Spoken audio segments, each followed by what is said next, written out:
Welcome to online studies with Atul. So dear students, आज हम जो है इतिहास, सातवीं कक्षा का इतिहास पार्ट नंबर 2 नए राजा और उनके राज्य के बारे में पढ़ेंगे। नए राजा, पहले ज़माने में जो थे राजा जो थे वो पुराने राजा थे, वो मतलब जैसे जैसे उनका वो विकसित हुए, फिर उसके बाद नए राजा आते गए, उन्होंने किस तरह मतलब वो राजा बने और कैसे उनके जो राज्य थे किस प्रकार उन्होंने प्रशासन किया, तो उनके बारे में आज हम पढ़ेंगे। 7वीं शताब्दी के बाद जो है कई ऐसे राजवंशों का उदय हुआ है, जैसे कि इस मानचित्र में दिखाया गया है।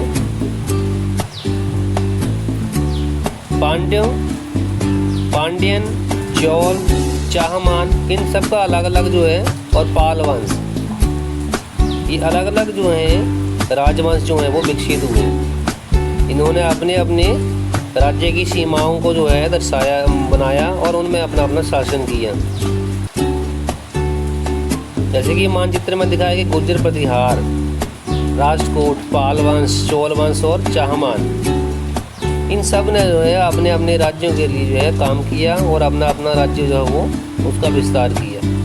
लेकिन जब नए राजवंशों का उदय हुआ तो बड़े बड़े भूस्वामी जो भूमि के मालिक थे, बड़े बड़े योद्धा जो थे, वो अपने अपने मतलब अस्तित्व में आ गए थे। उन्होंने मतलब अपना शासन जो था वो अच्छी तरह से उन्होंने अपना उस पर पकड़ी बना ली थी। तो उस समय क्या होता था, राजा लोग क्या करते थे, उन्हें सामंत या मातहंत के रूप में उनको मान रहे थे, उनको मतलब सामंत के नाम से जानते थे, जिन्हें वो भूमि के मालिक को समझते थे, उनको सामंत कहते थे। और उनसे क्या वो आशा करते थे कि वे अपने राजा के लिए या स्वामी के लिए जो है कुछ ना कुछ जो है उपहार लाएं, उनके लिए उपहार लाएं और दरबार में मतलब वो आते रहें और उन्हें सैन्य सहायता प्रदान करें। अब अधिक सत्ता और संपदा हासिल करने के लिए सामंत क्या करते थे, अपने आप को महासामंत या महामंडलेश्वर अर्थात एक पूरे मंडल का महान स्वामी समझते थे। और कभी कभी वे क्या करते थे, वे अपने स्वामी के आधिपत्य से क्या होते फ्री होने का भी दावा करते थे कि वो सबसे उनसे भी फ्री है, उनके ऊपर कोई उनकी शिक्षा नहीं है। अब देखो नीचे दिखाया गया कि एलोरा की गुफा में 15 का 15 भित्ति चित्र दिखाया गया, जिसमें क्या बताया गया, विष्णु को जो है नरसिंह अर्थात पुरुष और सिंह के रूप में दिखाया गया है। और ये जो कृति है राष्ट्रकूट काल की कृति है। और अगले पैराग्राफ में ऐसे हम पढ़ते हैं कि इस तरह का उदाहरण दक्कन में राष्ट्रकूटों का था। शुरुआत में कर्नाटक में चालुक्य राजाओं के अधीन थे और 8वीं शताब्दी के मध्य में क्या किया, राष्ट्रकूट प्रधान दंतीदुर्ग, जिसने क्या किया, चालुक्य स्वामी की जो है अधीन काम करने से इनकार कर दिया और उसे हराया। हिरण्यगर्भ अर्थात उसका अर्थ मतलब सोने का गर्भ, एक नाम का अनुष्ठान किया हिरण्यगर्भ। जब यह अनुष्ठान ब्राह्मणों की सहायता से संपन्न किया जाता था तो ये माना जाता था कि इससे याजक जन्मना क्षत्रिय न होते हुए, जन्म से न होते हुए क्षत्रिय के रूप में दोबारा जो है वो क्षत्रियत्व प्राप्त कर लेगा। कुछ अन्य उदाहरणों में क्या बताया गया है, उद्यमी परिवारों के पुरुषों ने अपने राजशाही कायम करने के लिए सैन्य कौशल का इस्तेमाल किया। जो अच्छे अच्छे परिवार होते, अच्छे अमीर लोग होते थे, उनके पुरुषों ने क्या किया, राजशाही कायम करने के लिए सेना का इस्तेमाल किया। और मिसाल के तौर पर कदम, मयूर शर्मन, गुर्जर प्रतिहार, हरिचंद्र, ये ब्राह्मण होते थे उस टाइम, जिन्होंने क्या किया, परंपरागत जो उनका पेशा था उसको छोड़ दिया, उन्होंने ब्राह्मणों वाला पेशा छोड़ दिया और शस्त्र को बना लिया। और वे कर्नाटक और राजस्थान में उन्होंने अपने जो है राज्य स्थापित कर लिए। अब इन राज्यों ने क्या किया, प्रशासन, इन राज्यों में प्रशासन किया इन लोगों ने। तो राजाओं से क्या हुआ, कईयों ने महाराजा धीराज मतलब राजाओं के राजा, त्रिभुवन चक्रवर्ती, 3 भुवनों के स्वामी, मतलब भारी भारी जो उपाधियां धारण कर ली अपने आप को दिखाने के लिए। लेकिन इस तरह क्या हुआ, जो उनके दावे थे उनके बावजूद उन्होंने क्या किया, सामंतों ने और साथ ही साथ किसान, व्यापारी और ब्राह्मणों ने अपनी अपनी सत्ता की साझेदारी वो करते थे, अपना अपना काम करते थे। इन सभी राज्यों में उत्पादक जो काम करते थे, पशुपालक, किसान, कारीगरों से क्या जो संसाधन थे वो इकट्ठे किए जाते थे और इनको अक्सर क्या किया जाता था, उत्पादों का एक हिस्सा त्यागने के लिए मनाया जाता था और बाध्य किया जाता था, अर्थात उनसे मतलब एक हिस्से को जो है लगान के रूप में वसूला जाता था। क्यों? क्योंकि उससे प्राप्त होने वाला भूस्वामी जो था वो अपना दावा कवर करता था कि उसको जो कुछ न कुछ कर मिलना चाहिए, जिसकी जो ज़मीन होती थी। अब राजस्व व्यापारियों से लिया जाता था। अब ये 400 कर तमिलनाडु के बारे में बताया गया है कि शासन करने वाले जो चोल वंश के अभिलेखों में विभिन्न किस्म के करों के लिए 400 से ज़्यादा सूचक शब्द मिलते हैं। सबसे अधिक मतलब बताया कि बेटी को नगद की बजाय जबरन श्रम के रूप में लिया जाता था, यानी जबरन श्रम करवाया जाता था। कदमियाई यानी भू राजस्व, भूमि से प्राप्त होने वाला जो है राजस्व मतलब धन। मकान पर जो है चादर डालने के लगने वाला कर, खजूर या ताड़ के पेड़ पर चढ़ने के लिए सीढ़ी के इस्तेमाल करने पर लगने वाला कर, अलग अलग मतलब कर बनाए वो थे और वो वसूले जाते थे। अब ये संसाधन राजा की व्यवस्था का क्या करते थे, वित्तीय आधार बनते थे, उसका फाइनेंस वगैरह आधार बनता था।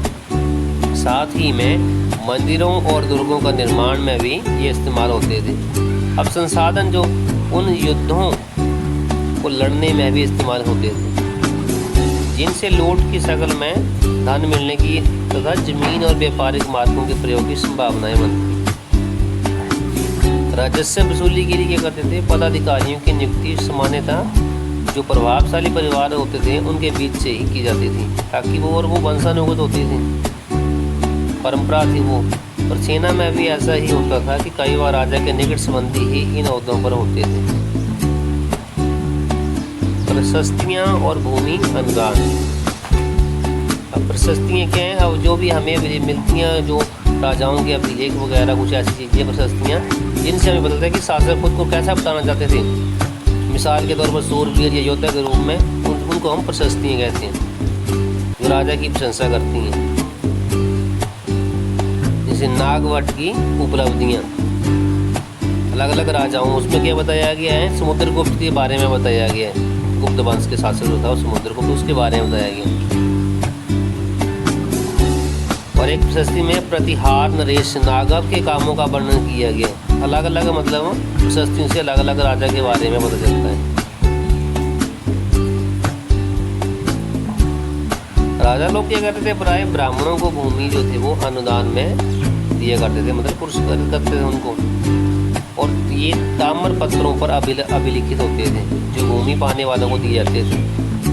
जैसे कि पिक्चर में दिखाया गया है कि थोड़ा संस्कृत और थोड़ा तमिल में लिखा हुआ ताम्र पत्र का एक संग्रह था, जिसमें 9वीं सदी में एक शासक के द्वारा दिए गए अनुदान का उल्लेख है।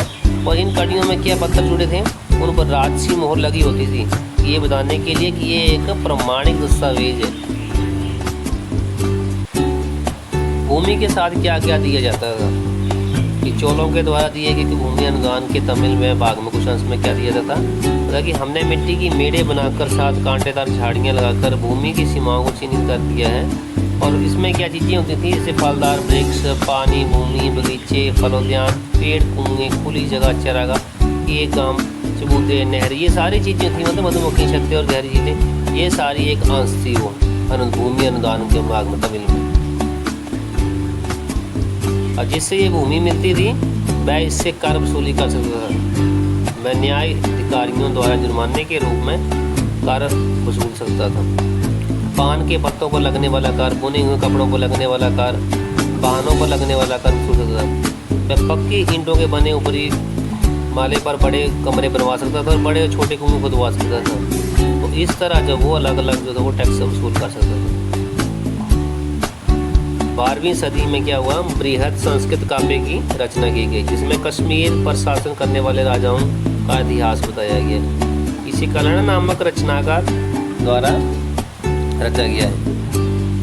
कलहण ने अपना वृत्तांत लिखने के लिए शिलालेखों, दस्तावेजों, प्रत्यक्षदर्शियों के वर्णनों का अपनी तरफ से जो है उसने उपयोग किया है। अब प्रशस्तियों के लेखों से भिन्न वो अक्सर शासकों और उनकी नीतियों के बारे में आलोचनात्मक रूप दिखलाता है। और 12वीं सदी से ये एक असाधारण ग्रंथ था। धन के लिए युद्ध, अब इन सदियों में क्या होता था कि लोग क्या करते थे, वो जो राजा वगैरह होते थे वो बड़े धन के लिए मतलब आपस में लड़ाई करते थे। प्रत्येक शासक जो था वो राजवंश का आधार का कोई ना कोई उसका क्षेत्र होता था, और वे क्या करते थे एक दूसरे के क्षेत्र पर जो है अपना अधिकार करने का जो है प्रयास करते थे। गंगा घाटी में कन्नौज नगर है, गुर्जर प्रतिहार, राष्ट्रकूट, पाल वंशों के शासकों ने सदियों तक जो है कन्नौज के ऊपर जो है अपना नियंत्रण, अपना अधिकार करने के लिए वो आपस में ही लड़ते रहे। क्यों? ये लंबी लड़ाई बहुत ही लंबी चली आगे तक, और इस लड़ाई को जो है इतिहासकारों ने क्या संज्ञा दी है, उसको वो त्रिपक्षीय संघर्ष के रूप में बताया गया। त्रिपक्षीय संघर्ष किसके बीच हुआ? गुर्जर प्रतिहार, राष्ट्रकूट और पाल वंश के बीच। मानचित्र को देखें और वे कारण बताए जिनके चलते शासक कन्नौज और गंगा घाटी के ऊपर नियंत्रण जाते थे।